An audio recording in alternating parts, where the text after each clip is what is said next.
Hi friends, welcome to my YouTube channel CR Aksha. This week is a week of very good IPOs and we have already analyzed an IPO of Tata Technology Limited and IREDA. Now in today's video we are going to review an IPO of Gandhar Oil Refinery India Limited. This is going to be one of the good IPO in this IPO week. Before we begin an IPO review, let me make one disclaimer before you that this video and presentation is only for education purpose and you must consult your financial advisor before making an investment decision. Now a quick look on IPO date that this IPO has opened today and it is going to close on 24th November. Allotment will be finalized on 30th of November and the refund would be initiated on 1st of December if you do not get an allotment. And if you get an allotment, the shares will be credited to Demat account by 4th of December and tentative listing date kept by the company is 5th of December. But considering the recent trend in IPO, previous IPO, the listing might get slight early. Now कोई भी IPO में आप apply करते हो तो आपको सबसे पहले ये जानना जरूरी है कि कंपनी कौन से एरिया में वर्क कर रही है, कंपनी का की एरिया ऑफ बिजनेस क्या है और कौन से सेगमेंट में कंपनी बिलोंग करती है। वो जो सेगमेंट में कंपनी बिलोंग करती है उसका फ्यूचर आउटलुक कैसा रहने वाला है वो जानना बहुत जरूरी है। This company was incorporated in 1992 and it is a prominent manufacturer of white oil that caters to the consumer and healthcare and industry. Right? Company offers an extensive range of over 350 products that primarily fall under three categories, that is personal care, healthcare and performance oil, lubricants and process and insulting oil under the brand name Divi Oil. Company has catered to 100 countries across the globe. The company served over 3500 clients. उसमें आप देख सकते हो PNG आ गया, Unilever आ गया, Marico, Dabur, Encube, Patanjali Ayurved, Bajaj consumer care, Emami, right. So this are the key customers of this company. ये company का मार्केट शेयर काफी तगड़ा है, करीबन 25 से 30% का मार्केट शेयर ये सेगमेंट में कंपनी यानी कंपनी का डोमिनेंस है ये इंडस्ट्री में। So this is going to be a very good IPO considering the business area of the company and company का जो मार्केट शेयर है वो कंसिडर करते हुए ये आईपीओ काफी अच्छा और अट्रैक्टिव रहने वाला है।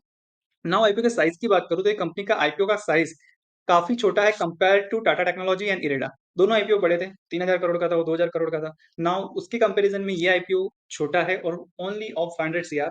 500 सीआर में से ऑफर फॉर सेल रहने वाला है 198.69 सीआर का और फ्रेश इशू होने वाला है 302 करोड़ का।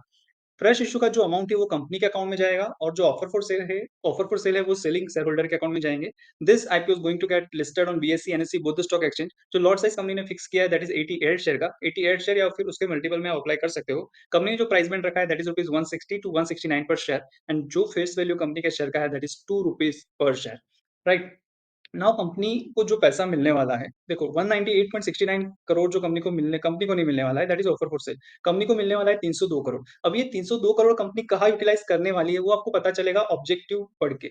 ऑब्जेक्टिव रीड करने से आपको पता चलेगा कि आपका जो पैसा, यानी ये 302 करोड़ आप ही बनने वाले हो, राइट। अलग अलग इन्वेस्टर, अलग अलग कैटेगरी ऑफ इन्वेस्टर बनने वाले हैं, तो वो जो पैसा कंपनी का यूटिलाइज करने वाली है वो आपको मिलेगा ऑब्जेक्टिव में। आप स्क्रीन पे रीड आउट कर सकते हो, दिस आर द ऑब्जेक्टिव। आप ऑब्जेक्टिव देख के आपको इतना समझ आ जाएगा कि first objective, this second objective, third objective, right. ये काफी इंटरेस्टिंग ऑब्जेक्टिव है। कंपनी को एक्सपांड करना है, उसके लिए कंपनी फंड यूटिलाइज करने वाली है। सो ऑब्जेक्टिव देख के भी this IPO is an attractive IPO. Now IPO reservation की बात करूं, QIB 50%, HNI NII 15%, retail category is for 35%। So this is all about IPO reservation. Now IPO की लॉट साइज की मैंने ऑलरेडी आपको बात की, 88 शेयर का एक लॉट है। रिटेल में minimum maximum, HNI small category minimum maximum आप देख सकते हो स्क्रीन पे, बिग एचएनआई भी आप देख सकते हो स्क्रीन पे। इतना जो अमाउंट स्पेसिफाई किया हुआ है वो आपको रिजर्व रखना है। मैक्सिमम कैटेगरी में अप्लाई करने का कोई सेंस नहीं है क्योंकि ये आईपीओ ओवर सब्सक्राइब होने वाला है। आईपीओ का साइज काफी छोटा है, considering that this IPO is going to get oversubscribe. So आपको मिनिमम कैटेगरी में अप्लाई करना है। अगर आप रिटेल में अप्लाई करते हो तो आपको कट ऑफ प्राइस से अप्लाई करना है और अगर आप एचएनआई में अप्लाई करते हो तो आपको स्पेसिफिक अपर प्राइस बैंड डालना है। Now very important, financial information. Financial information से अपने को पता चलता है कि कंपनी का previous track record, past track record क्या रहा है और फ्यूचर में ट्रैक रिकॉर्ड कैसा रहने वाला है। टोटल असेट्स की बात करो तो कंपनी का 1000 करोड़ के आसपास का टोटल असेट था जो बढ़ के 30 जून 2023 को 1795 हो चुका है। कंपनी का टोटल रेवेन्यू की बात करो 2000 करोड़ से बढ़ते बढ़ते FY23 में डबल हो चुका है और अभी फर्स्ट क्वार्टर में ओनली 1000 करोड़ का हो चुका है, तो वही रेंज में कंपनी का रेवेन्यू रहने वाला है। कंपनी का पैट 161 सीआर का था जो बढ़ते बढ़ते FY23 में 213 करोड़ का हो चुका है और अभी भी 54 करोड़ का क्वार्टर वन में उन्होंने कंपनी ने रिपोर्ट किया है। So considering this number, company का पैट मोटा-मोटी वही रेंज में रहने वाला है। कंपनी का नेटवर्थ भी काफ़ी अच्छे से ग्रो हुआ है। रिजर्व एंड सरप्लस भी आप देख सकते हो 355 सीआर की थी, जो बढ़ते-बढ़ते FY23 में 719 करोड़ और उसके बाद फर्स्ट क्वार्टर में 763 करोड़ का है। कंपनी का बोरोइंग भी एट रीजनेबल लेवल है। So based on financial information, इस फाइनेंशियल्स को बुरे फाइनेंशियल्स नहीं बोल सकते। Financials are showing growth, right. Company is on growth path, that financial read करके अपने को पता चल रहा है। So based on financial information also this is a attractive IPO. Now कुछ इंपॉर्टेंट रेशियो देख लेते हैं कि जो कंपनी जिस पीई पे लिस्ट होने वाली है वो मोटा-मोटी 6.16 निकल के आता है। मार्केट कैप काफ़ी छोटा है और डेट इक्विटी रेशियो भी रीजनेबल है, 0.22 is attractive debt equity ratio. EPS आप देखो कितना अच्छा है, that is 23.77, it is also plus sign. Return on equity और रिटर्न ऑन नेटवर्थ निकल के आता है 32.28 और रिटर्न ऑन कैपिटल एम्प्लॉयड निकल के आता है 41.19. सो based on ratio also this indicates an attractive IPO.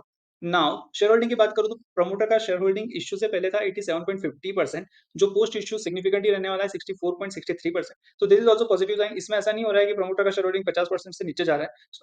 64.63% sounds good. So shareholding की नजरिए से देखें तो this is also a positive sign.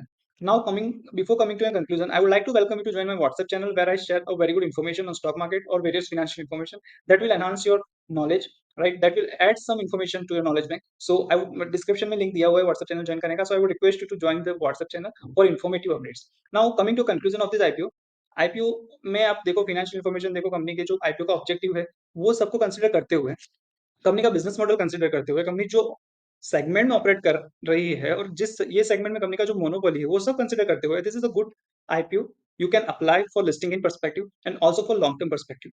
Listing gain में मोटा मोटी 30% का ग्रे मार्केट प्रीमियम चल रहा है और कंपनी का जो पी निकल के आता है वो भी लिस्टिंग में गेन का स्कोप छोड़ा हुआ है. So as far as listing gain is concern 30% to 35% के लिए आप अप्लाई कर सकते हो. And for long term also this is a must apply IPO. So this is all about this IPO. I hope you have like this video. Thank you for watching the video. Thank you so much. Thank you.